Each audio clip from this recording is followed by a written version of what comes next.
paslon tunggal mewarnai perhelatan Pilkada serentak 2020. Komisi Pemilihan Umum mencatat sebanyak 25 calon tunggal mengikuti kontestasi Pilkada serentak 2020. Meningkatnya jumlah paslon tunggal dalam Pilkada serentak 2020 dinilai sebagai anomali bagi demokrasi. Meningkatnya jumlah paslon tunggal dalam Pilkada juga menunjukkan sistem pengkaderan dalam internal partai belum berjalan baik. Tercatat tren peningkatan jumlah paslon tunggal dalam Pilkada terjadi sejak Pilkada 2015 yang diikuti 3 kontestan, lalu meningkat di Pilkada 2017 menjadi 9 kontestan, Pilkada 2018 16 kontestan, dan Pilkada 2020 25 kontestan. Sejumlah faktor dinilai mempengaruhi tingginya calon tunggal dalam Pilkada. Pertama, banyaknya petahana yang maju sebagai calon kepala daerah bahkan wakil kepala daerah atau maju berpasangan untuk kedua kalinya. Kedua, tingginya biaya politik yang lebih menguntungkan petahana. Ketiga, terjadinya multipartai ekstrim karena tidak adanya ambang batas parlemen di daerah dan alokasi kursi di daerah pemilihan tingkat DPRD. Dan yang keempat, basis partai yang berkontribusi kuat dalam meningkatnya calon tunggal. Sejumlah solusi harus dilakukan untuk meniadakan calon tunggal dalam pilkada di masa mendatang.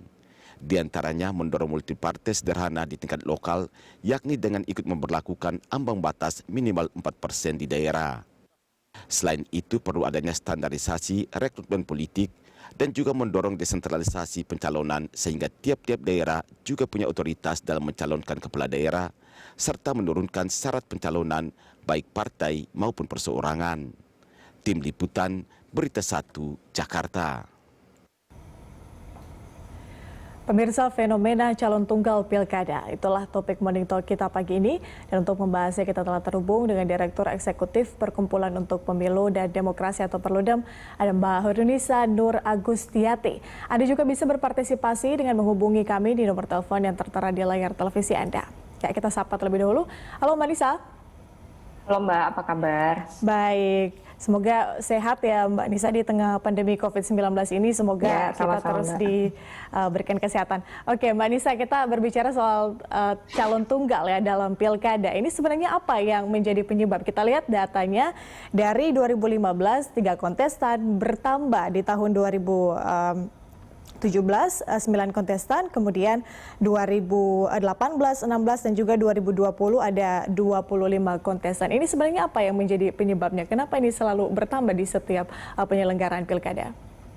Iya, jadi memang calon tunggal itu dianggap sebagai cara singkat untuk bisa memenangkan pilkada ya, memenangkan kontestasi. Karena memang dari pengalaman kita menyelenggarakan pilkada di daerah-daerah yang calon tunggal, hampir semuanya menang. Hanya ada satu yang kalah di pilkada 2018 lalu, yaitu di Kota Makassar. Jadi ini dianggap sebagai suatu cara cepat gitu ya untuk bisa memenangkan pilkada. Selain juga tadi yang sudah disebutkan di prolognya tadi ya, misalnya ada syarat yang cukup berat gitu ya untuk bisa mencalonkan sebagai calon kepala daerah, baik dari jalur partai politik maupun dari jalur perseorangan. Dari jalur partai politik kita tahu bahwa partai politik itu tidak bisa setiap partai langsung mengusung bakal pasangan calon gitu ya, karena ada syarat minimalnya. Harus memiliki 20% kursi atau 25% suara dari pemilu sebelumnya. Nah, sedikit sekali partai yang langsung bisa mencalonkan sendiri gitu, sehingga mau tidak mau harus berkoalisi dengan partai yang lainnya. Nah, sehingga tidak jarang dalam koalisi ini, koalisi yang dibentuk itu koalisi yang besar gitu ya, koalisi yang gemuk, koalisi yang memborong semua partai gitu, sehingga kalaupun ada partai yang tidak bergabung dalam koalisi besar ini, potensi partai yang tersisa untuk bisa mencalonkan juga sulit gitu ya, karena tidak memenuhi syarat minimal tadi. Nah, sementara dari jalur perseorangan juga syaratnya cukup berat, harus mengumpulkan dukungan gitu ya, yang besarannya juga meningkat. Kalau kita lihat dari regulasi sebelumnya, sekarang rentangnya 6,5 sampai 10% dari jumlah DPT-nya gitu, sehingga kalau ada orang yang ingin membangun daerahnya tapi dia tidak terafiliasi dengan partai politik, juga sulit untuk bisa maju dari jalur perseorangan gitu, sehingga inilah yang membuat calon tunggal juga semakin kesini semakin banyak. Selain juga tadi juga disebutkan ada biaya politik yang tinggi dan sebagainya. Iya, Mbak Dinis, data terbaru dari Perludem sendiri, sebenarnya calon paslon tunggal terbanyak itu ditemukan di daerah mana saja, Mbak Dinis? Ya, dia ada di 25 daerah tadi ya Mbak ya, yang calonnya hanya ada satu gitu. Jadi memang kalau kita lihat kombinasi partainya ya, ada memang yang seluruh partai itu di seluruh partai yang ada di daerah tersebut bergabung jadi satu gitu. Ada juga yang tersisa 5 partai misalnya, atau tersisa 4 partai. Jadi kombinasinya seperti itu gitu. Bahkan ada satu daerah yang si calon tunggal itu hanya diusung oleh satu partai saja. Jadi biasanya di daerah itu ada 10 partai, jadi 9 partainya tidak mengajukan pasangan calon gitu ya, karena mungkin juga dianggap orang ini sudah cukup kuat sekali gitu ya, sehingga kalaupun yang lain bergabung sulit untuk bisa mengalahkan pasangan calon yang ini gitu. Jadi memang jumlahnya sangat sangat banyak sekarang gitu ya. Ketika di awal munculnya fenomena calon tunggal ini, prediksinya adalah calon tunggal ini ada di daerah-daerah yang berdaerah pemilihan besar gitu ya. Tapi sekarang ternyata banyak muncul di kabupaten kota. Di provinsi justru tidak ada calon tunggal ini. Iya, kalau tidak salah datanya di Provinsi Jawa Tengah, Mbak Ninis, koreksi kalau saya salah, kalau nggak salah ada 6 pasangan calon, 5 diantaranya itu adalah petahana, sementara satu lainnya itu bukan petahana begitu, dan maju dalam sebagai di kontestasi pilkada ini. Sebenarnya apa yang kemudian menjadi konsekuensi apabila memang banyak juga di satu daerah begitu diikuti oleh petahana kemudian juga menjadi calon tunggal seperti itu? Iya, petahana memang cukup banyak ya. Jadi mungkin sekitar 23 dari total daerah bercalon tunggal itu dia petahana gitu. Karena ini kan kita pilkadanya dalam situasi yang pandemi seperti ini gitu ya, yang dimana ketika dalam situasinya kita ruang geraknya terbatas, petahana ini menjadi lebih diuntungkan gitu ya, karena dia sudah dikenal.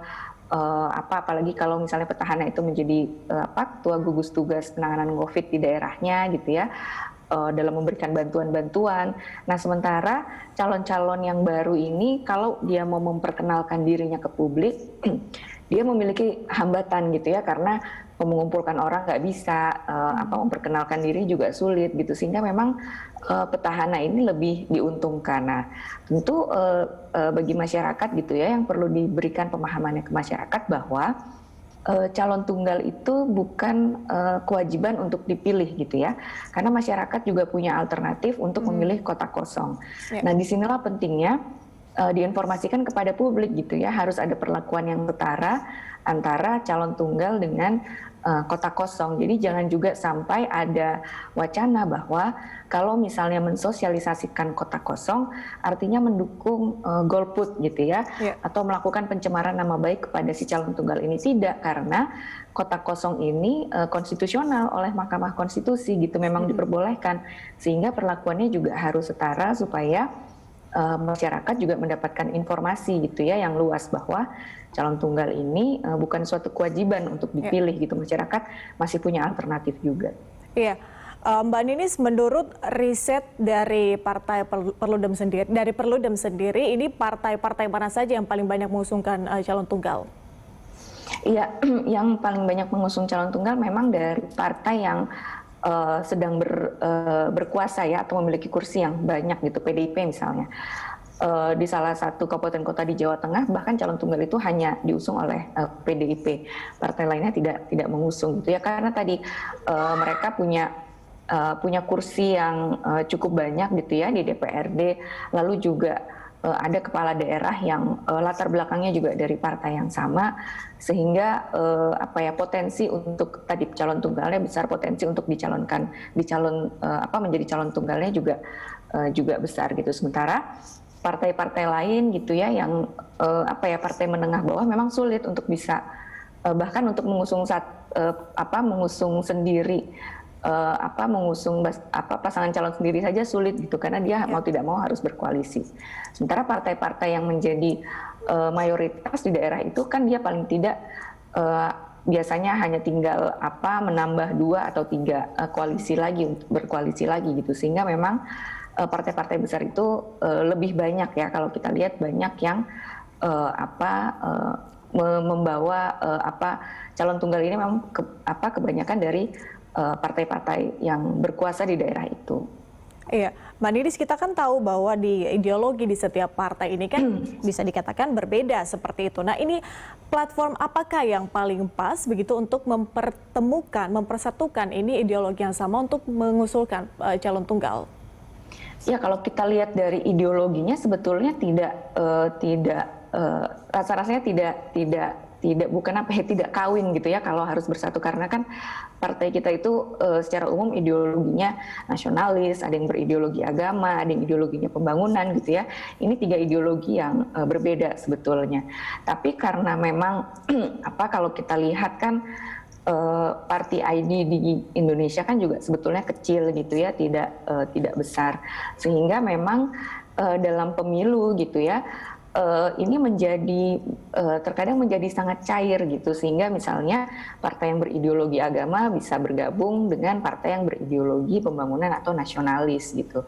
Jadi ketika pencalonan ini menjadi sangat cair sekali. Jadi ini juga yang sebetulnya menjadi menjadi salah satu anomali gitu ya, ketika dalam pencalonannya semua partai yang ada di daerah itu berkoalisi menjadi satu mengusung bakal pasangan calon. Karena kalau kita lihat apakah ideologinya cocok, ya tidak ideal juga gitu ya, karena kan berbeda-beda.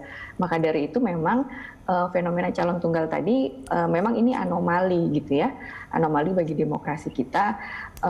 Bagi demokrasi kan hakikatnya ada kompetisi ya, kompetisinya antar pasangan calon, tetapi di sini tidak ada kompetisi.